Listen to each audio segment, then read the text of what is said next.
नमस्कार, मैं अशोक प्रियदर्शी।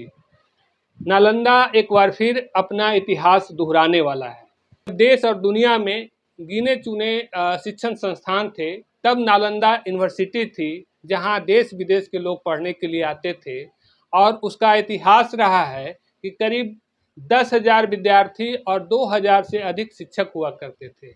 लेकिन वह बीच के कालखंड में ध्वस्त हो गया था और उस इतिहास को पुनर्जीवित करने के लिए लंबे समय से प्रयास चल रहा था। कह सकते हैं कि पूर्व राष्ट्रपति एपीजे अब्दुल कलाम की सोच है, जिन्होंने इस बात को रखा था और उसके बाद इस पे काम शुरू हुआ। अब वह एक साकार रूप ले लिया है और 19 जून को विधिवत नया स्वरूप में नालंदा यूनिवर्सिटी का उद्घाटन होने वाला है और प्रधानमंत्री नरेंद्र मोदी अपने तीसरे कार्यकाल में इसको उद्घाटन करने जा रहे हैं। और सबसे जानने वाली बात यह है कि जिन 17 देशों के लोगों ने इसको प्रस्ताव रखा था कि इसे फिर से पुनर्जीवित किए जाने की ज़रूरत है, उन 17 देशों के राजदूत भी यहाँ पे आ रहे हैं और प्रधानमंत्री के अलावा कई और गण्यमान्य लोग हैं। राज्यपाल हैं, बिहार के मुख्यमंत्री हैं और विदेश मंत्री हैं समेत कई गण्यमान्य लोग हैं। और सबसे बड़ी बात है कि जो प्राचीन यूनिवर्सिटी का जो लाइब्रेरी को लेकर के चर्चा थी कि बड़ा लाइब्रेरी था, तो इसका लाइब्रेरी भी बहुत बड़ा है और 3 लाख किताबें रखने की क्षमता का लाइब्रेरी बनाया गया है। और कई चीज़ें हैं जो बारीकी से जो चीज़ें पहले नहीं थी उसको और इसमें ऐड किया गया है, ताकि जो देश और दुनिया में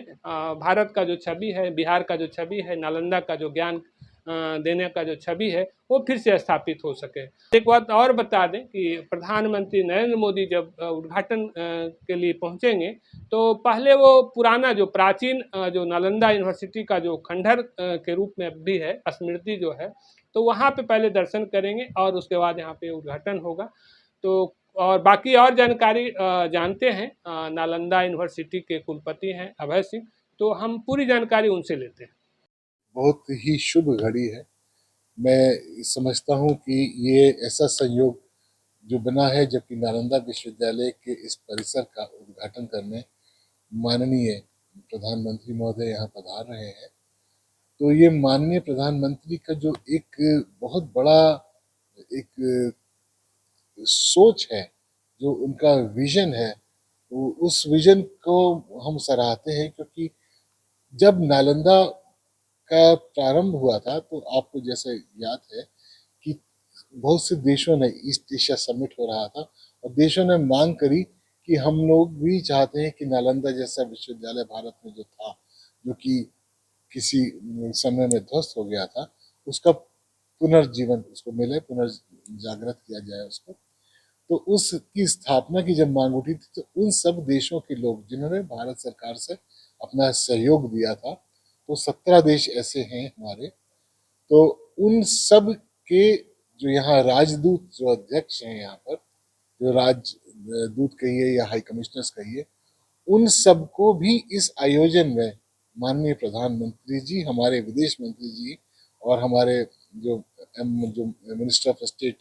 एक्सटर्नल अफेयर्स है, ये सब उनको लेकर यहाँ आ रहे हैं। तो ये सोचिए कि जब हमने एक चीज को संपूर्ण कर लिया, तो हम इतने वर्ष बाद भी अब हम इसको जब प्रारंभ करने जा रहे हैं, तो आप भी उसमें आके शरीक होंगे। ये कितना बड़ा एक हमारे लिए एक सद्भावना का ये माननीय प्रधानमंत्री जी ने इसको दायित्व दिया है। साथ ही बिहार प्रदेश से हमारे माननीय राज्यपाल जी, माननीय मुख्यमंत्री जी, उप मुख्यमंत्री जी, सब लोग यहाँ पधारेंगे। क्योंकि क्योंकि बिहार सरकार के बहुत बड़ा सहयोग यहाँ रहा है, तो उसका सब मिलकर इसका उद्घाटन करा जाएगा।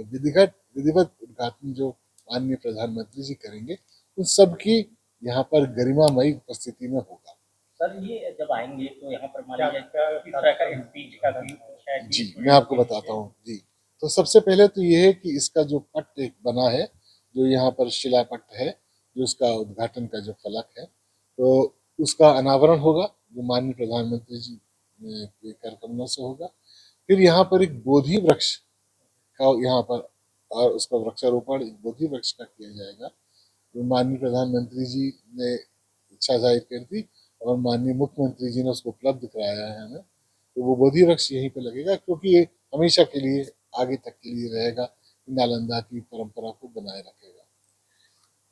इसके साथ कार्यक्रम फिर अंदर जो हमारे प्रेक्षागृह है उसमें है, जहाँ पर माननीय प्रधानमंत्री जी का उद्बोधन है, माननीय मुख्यमंत्री जी का उद्बोधन है, माननीय राज्यपाल जी का उद्बोधन है, माननीय विदेश मंत्री जी का उद्बोधन है, हमारे चांसलर साहब जो हैं उनका उनका उद्बोधन है। तो ये